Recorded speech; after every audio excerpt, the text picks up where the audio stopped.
Olá, mulher linda, sábia e que edifica o lar. Eu sou Eliane Cristine e estamos lendo juntas o livro de Joyce Meyer, Mentes Tranquilas, Almas Felizes. Esta leitura foi autorizada. Para a aquisição do livro, entre em contato com a editora Thomas Nelson. Leitura número 30. Discorde em concórdia e enfatize o positivo. Pai, eu oro pela amiga que me ouve.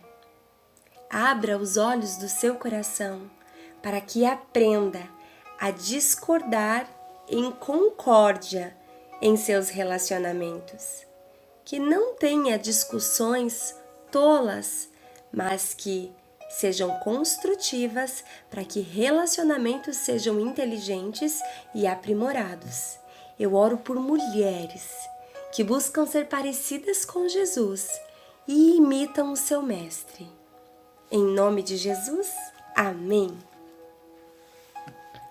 Não é fácil aprender a evitar conflitos e a nutrir relacionamentos harmoniosos. Afinal, algumas pessoas são bem difíceis de se conviver. No entanto, é vital cultivar relacionamentos pacíficos com todas as pessoas em nossa vida. Deus não sugeriu que evitássemos conflito.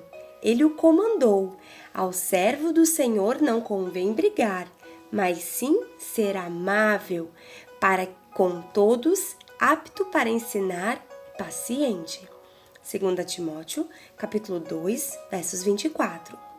Tudo o que Deus nos instruiu a fazer visa o nosso bem.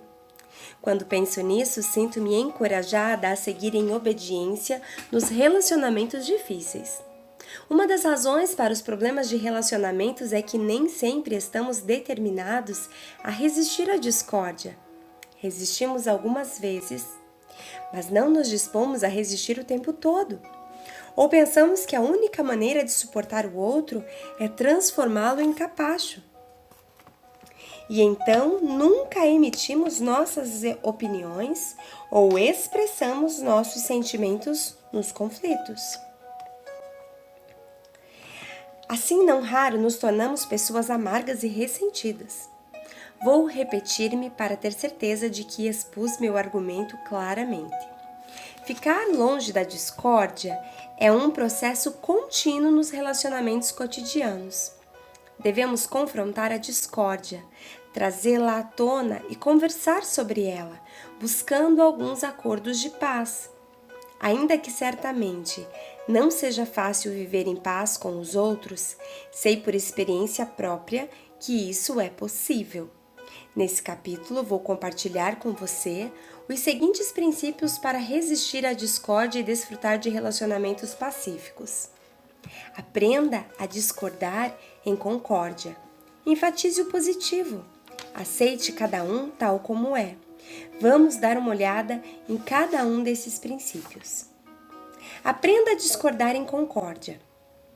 A falta de comunicação é a causa número 1 de muitos relacionamentos turbulentos, incluindo o divórcio e mesmo o adultério. Muitas vezes as pessoas tentam conversar sobre os assuntos, mas acabam discutindo porque discordam em algum ponto e não sabem como debater adequadamente. Depois de certo tempo, param de tentar se comunicar e grandes problemas surgem de seus relacionamentos. Muitos dos desafios do meu casamento com Dave têm a ver com nossa incapacidade de comunicação, a maneira de Deus. Temos personalidades muito diferentes e muitas vezes vemos as coisas de ângulos totalmente diversos. Sou uma pessoa forte, verbal. Ao longo dos anos, minha boca me causou muitos problemas porque eu sempre tinha que estar no comando para que ninguém pudesse tirar vantagem de mim ou me empurrar de um lado para o outro, como meu pai fazia comigo. Quando nos casamos pela primeira vez, Dave era mais passivo que eu e menos inclinado a me confrontar. Então, após ter me dado alguns anos para crescer em Deus e superar parcialmente meu passado, o Espírito Santo levou Dave a confrontar-me cada vez mais, em vez de deixar-me fazer as coisas do jeito que eu queria. Eu ficava com tanta raiva que tinha vontade de sair e deixar tudo para trás. Mas no fundo, eu sabia o que Deus estava tentando fazer. Parte de mim, sinceramente, queria que Ele o fizesse, mas outra parte, a carne, queria gritar e fugir.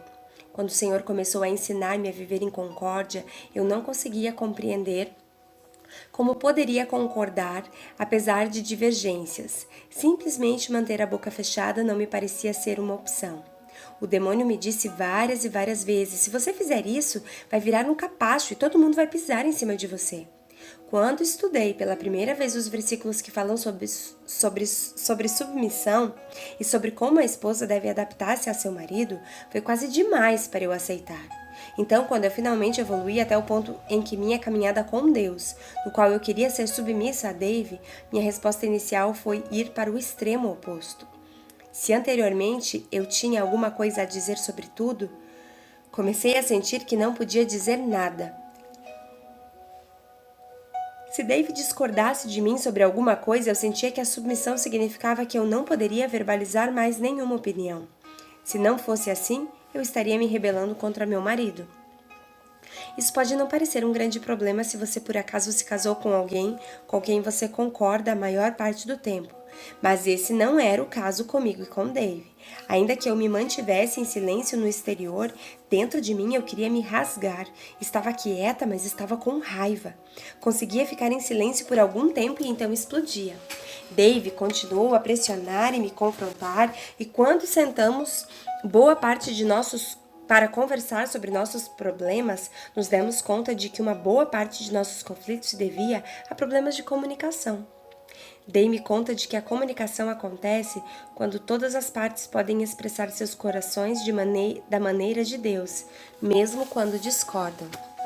Ambos tínhamos coisas a aprender sobre como comunicar-se adequadamente um com o outro. Dave ficou anos sem me confrontar, e quando começou, veio com demasiada força.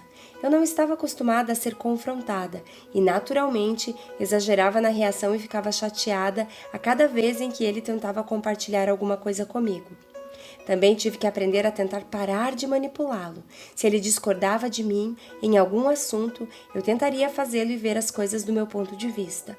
Dave percebia minha tentativa de manipulação e exclamava: "Pare de tentar me convencer, Joyce. Se estou errado, deixe que Deus me convencerá disso.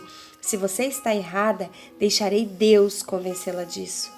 Uau! Glória a Deus! Glória a Deus! Que ensinamento! Resistimos algumas vezes, mas não nos dispomos a resistir todo o tempo.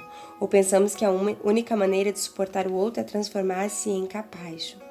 Uma das razões para os problemas de relacionamento é que nem sempre estamos determinados a resistir à discórdia. Ficar longe da discórdia é um processo contínuo nos relacionamentos cotidianos. Nós precisamos buscar ficar longe da discórdia. E aí a Joyce traz como primeiro exemplo o seu relacionamento com o marido. Ambos extremamente temperamentais, de personalidades fortes, até que um dia ela descobriu na palavra de Deus, não por ouvir falar, mas por compreender da parte de Deus, sendo transformada com uma ação do Espírito Santo, de que precisava exercer a submissão. E aí ela foi para um outro extremo.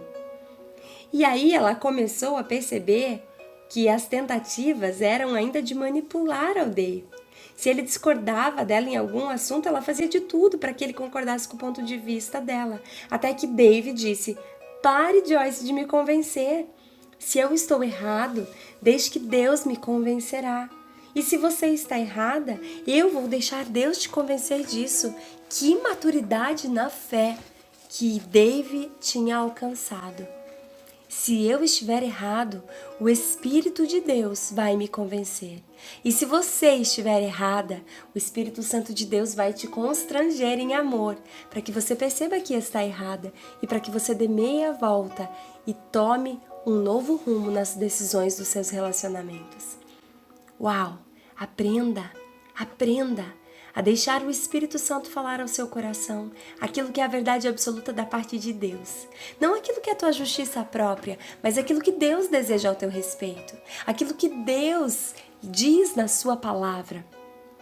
Que os teus relacionamentos sejam baseados à maneira de Deus e não à maneira como você quer que eles sejam. muito mais benéfico será um relacionamento abençoado com a forma que Deus deseja que ele seja do que aquilo que você sonhou ou desejou que fosse. Os nossos sonhos, os nossos desejos, eles se frustram diante da grandiosidade e da plenitude e onisciência da parte de Deus sobre as nossas vidas e relacionamentos. Se permita ser transformada pelo Espírito Santo e tocada para aprender a discordar em concórdia e não em rebelião. Um grande beijo, Deus te abençoe e até a nossa próxima leitura.